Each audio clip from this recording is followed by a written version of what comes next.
500 watching points. Watching point number 125.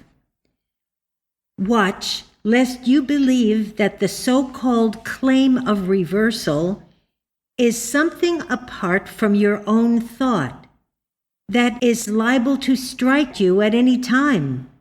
So it must be handled as a definite enemy apart from you. In reality, reversal is a trick of animal magnetism or illusion, whereby one accepts mortal belief when, like a pendulum, it swings toward human good, so that automatically and blindly he is forced to experience the bad side of the same belief. The belief in reversal is not a law, but a trick. One sees no apparent harm in accepting the suggestion, "Isn't it a beautiful day?" Yet the opposite swing of the pendulum is a belief in bad weather. God's weather is not like a pendulum. It knows no opposites. It meets the need at all times, whether it be for sunshine or rain, without extremes of heat and cold, flood and drought. The conclusion is that there is no such thing as individual or personal good. Good is universal and uniform. Understanding this in treating the sick, whether you are treating yourself or another, you will not be found trying to establish a little pinpoint of harmony in a great world of discord. An effort to bring out individual health or personal good perpetuates the belief in opposites, whereas a universal realization of the presence and reality of health and harmony could not include an opposite.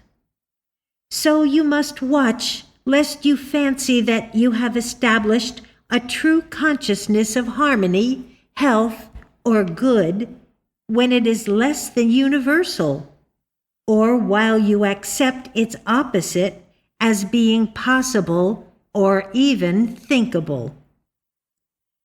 If you believe in health as the opposite of sickness, you still have a belief in the reality of sickness.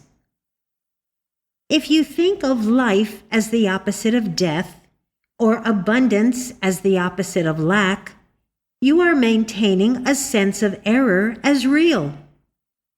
You must realize that harmony is the only reality, and that it has no opposite. This precludes the possibility of reversal. Your sense of good is not spiritual good unless your concept of it is so universal and uniform that an opposite is unthinkable. Once a student of Mrs. Eddy's was ill, and his work did not seem to meet the suffering. He opened his thought to wisdom in order to detect what the trouble was, and the answer came back that he was seeking to regain his health by striving to establish a little globe of harmony for himself in a great world of discord. So he sought to realize the truth of the scripture, "The earth shall be filled with the knowledge of God as the waters cover the sea." His effort had been to gain personal good without regard for suffering humanity in the world. This was a selfish effort to establish harmony, while he still retained a belief in the reality of discord, which rendered his effort unscientific and abortive. When this error was corrected, he was healed.